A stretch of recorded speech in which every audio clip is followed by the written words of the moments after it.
नमस्कार जय जगन्नाथ आज्ञा यात्रा बर्तमान जो चली बर्तमान मंच उपर अभिनय करने कलाकार इच्छा नहीं कि मंच बाधिया मालिक महासंघर भी इच्छा नहीं देखु यात्रा मालिक और कलाकार ये दुई जन हेले गोटे कॉइन दुई पार्श्व भली ये उभय उभय परिपूरक आज्ञा महासंघ कहूँ आम आपको बंद करदेबू ताकू बंद करदेबू अरे ये यात्रा कहीं कर ये यात्रा कौन बर्तमान लोक देखिए बर्तमान जो यात्रा देखते लोक से यात्रा करूँ देखो आज नरी पंडा को आम नांडू बाबू बाड़ेले बोली कहते नरी बाबू तुमको कौन पे बाड़ेले आ नांडू बाबू तुम कौन गोटे एत बड़ गुंडा तुम कौन कलाकार बाड़ौच कौन जदि आपणकर किसी भूल कर आपणर मालिक संघ अच्छी परा कलाकार संघ अच्छी ए दुई संघे जनइलेनी अरे नरी पंडा मो ठार पैसा नहीं ये करुच्ची संघ दुई विचार करता आज आपण मैंने बाड़ेले 36टा कैमेरा अच्छी कहले देखला बेलू आप 36टा कैमेरा दे पारे दुईटी कैमेरा विजुअल देले ओई दुई कैमेरा देखिकी संघ कौन कहला संघ कहला जे नाई माड़ होती कि ना कि तार किसी सत्यासत्य पाई पारला नहीं आउ गोटे कथा उठी कौन पीयूष पीयूष को आपण मैंने 70 लाख कोटी टंका पर्यंत गले आपण यात्रा महासंघ गोटे एत बड़ संघ मालिक मानकर एकता अच्छी सूर्य मंदिर रे पीयूष बाबू काम करुले सिंह मालिक 70 लाख टଙ୍କା देले आपणकर संघर एकाठी अच्छा आपण सिंह बाहिनी मालिक के पचार कि सूर्य मंदिर मालिक को आज्ञा आपण पाखे तो पीयूष थिला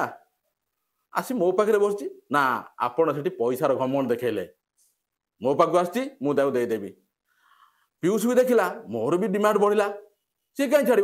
पैसार आज्ञा कहार लोभ ना सी तो रखिला हाँ यही भूल कर पीयूष बाबू आपण कलार बहुत महात्मा अच्छे आपण कलाटा भल भाव परिवेशन कर हमें जानते किंतु लोभ टी छाड़ू लोभ छाड़ी आपन टी कला प्रति ध्यान दिंतु बर्तमान 25-26 2 वर्ष आप कहले मुझे रोल करी मो देह असुस्थ ठीक अच्छे आप अलग कथा नक पारती मालिक मैंने भी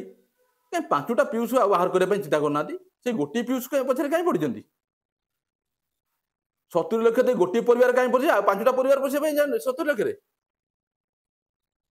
आपण मानक मुझे गणमाध्यम जरिया जनाऊे आपण मैंने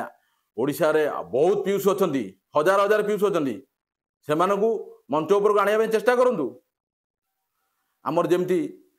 टीवी तरंग हो सार्थक हो एम जा गोटे गोटे रज क्वीन मु भी नमिता अग्रवाल भी यही टाइप जो प्रोग्राम करमती आपण मैंने करूँ ओडिशा बहुत कलाकार अच्छा आज्ञा ओडिशा बहुत किसी सुनाम धन्य कलाकार रखी आगे जीव बहुत आप मंच भल कलाकार मान पाइब आउ गोटे कथा उठी सोनाली सोनाली मैडम को हजबैंड जी अच्छा सी कहते ना कौन मु 10 वर्ष है मो स्त्री की नांडू बाबू रखी गुंडा कर दी आखि देखे नांडू बाबू 10 वर्ष तले कौन गुंडा भी कर पारे एवं कौन गुंडा हो पारे जे षंडपा माँ पेटू जट सी एमती गुंडा एवं कौन तुम मारी पारे ना आपण होचन क्या पुरुष आपण क्या पुरुष बोली 10 वर्ष है तो छाड़ दिन पाखे सोनाली मैडम आपन को गोटे रिक्वेस्ट आपण माँ जाति कलंकित करंतु नहीं आपण हजबैंड को जहाँ करूँ किंतु जो पुओटी अच्छी ताकू मातृत्वर दिंतु आउ जो श्रीक्षेत्र बाबू आपण हजबैंड जहाँ आज चली कुरुक्षेत्र श्रीक्षेत्र बाबू आपण कौटी थे 10 वर्ष है आमर ओडिया अच्छी नई पड़ी जी विधाय मार से आज आपन सुजोग मिलगला देखिले आप सबुआड़े कौन ये सब टाइप चलती मुटा क्या से कौन आईन कानून नाला ନାଣ୍ଡୁ ବାବୁ କ'ଣ ସେତେବେଳେ ଏତେ ବଡ଼ ଗୁଣ୍ଡା ଥିଲେ? ଏବେ ଆଇନ କାନୁନଟା ଷ୍ଟ୍ରଙ୍ଗ ହେଲା? ନା, ଏସବୁ ଭୁଲ କରନ୍ତୁ ନାହିଁ। ସେତେବେଳେ ଆଇନ କାନୁନ ଥିଲା, ଏବେ ବି ଆଇନ କାନୁନ ଅଛି। ନାଣ୍ଡୁ ବାବୁ ଏତେ ବଡ଼ ଗୁଣ୍ଡା ନୁହନ୍ତି, କେତେ ବଡ଼ ଇଏ ନୁହନ୍ତି। ଆପଣ କାହିଁକି ତା ଉପରେ ଇଏ କରୁଛନ୍ତି? ଆଉ ଆଜି ପୁଣି ଉଠିଛି କ'ଣ ପାର୍ବତୀ ଗଣନାଟ୍ୟର ଗୋଟେ କିଛି ଏସବୁ ଥିଲେ କୋଉଠି? ଆଜି ପର୍ଯ୍ୟନ୍ତ ମୁଁ ପଇସା ପାଉନି, ଇଏ କରୁନି, 3 ମାସ 4 ମାସ ହେଲା। ଏସବୁ ଜିନିଷ କ'ଣ ଆଗରୁ କିଛି ନଥିଲା? ଏବେ ଯେମିତି ଗୋଟେ କଥା ଉଠି ତା ପଛେ ପଛେ ଆପଣମାନେ ସମସ୍ତେ ବାହାରି ପଡୁଛନ୍ତି। ଆପଣ ସବୁ ସେ ସବୁ ଛାଡ଼ନ୍ତୁ। ଆପଣ ମାଲିକ ମହାସଂଘ ଆଉ କଳାକାର ସଂଘକୁ ମୁଁ ନିବେଦନ କରୁଛି, ଆପଣ 2 ଜଣ ଯାକ ଆମର ଖଣ୍ଡଗିରି ଆସି ବସିକିରି ଗୋଟିଏ ଟେବୁଲରେ ଆପଣ ବସିକି 10 ମିନିଟ୍ ନିରୋଳାରେ କଥା ହୁଅନ୍ତୁ। ଆପଣଙ୍କ ଭିତରେ ଯାହା ଅଛି ତାକୁ ସମାଧାନ କରି ପୁଣି ମଞ୍ଚ ବାନ୍ଧନ୍ତୁ। ଆଉ ଇଏ